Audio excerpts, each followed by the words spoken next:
Hello everyone, welcome back to my mini blog. आमच्या बिल्डिंगच्या मागे फणसाचं झाड आहे. दरवर्षी त्या झाडाला फणस लागतात, तर यावर्षी पण लागलेत. तर मम्मी झाडावरून फणस काढत होती. फणस खूप वर आले होते, तर मम्मीने काठीला विळा लावून फणस काढले. फणस कच्चा वाटत होता म्हणून 4-5 दिवस घरात फणसाला पिकायला ठेवले. त्यानंतर मी फणस कापायला घेतला. फणसाला खूप चीक असतं, तर हाताला तेल लावा आणि ज्याने तुम्ही कापणार चाकू किंवा कोयता त्याला पण तेल लावून घ्या, कारण की चीक नंतर लगेच निघून जाते.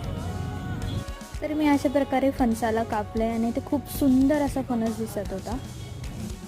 फणस वरून दिसायला काटेरी जरी असला तरी आतून तितकाच गोड आणि पौष्टिक असतो. फणस पूर्णपणे कापून घेतला आणि त्यानंतर त्यातले सगळे गरे काढून घेतले. तर आजची व्हिडिओ तुम्हाला कशी वाटली मला कमेंट बॉक्समध्ये नक्की सांगा. व्हिडिओ आवडल्यास do like, share and subscribe to my channel. Thank you.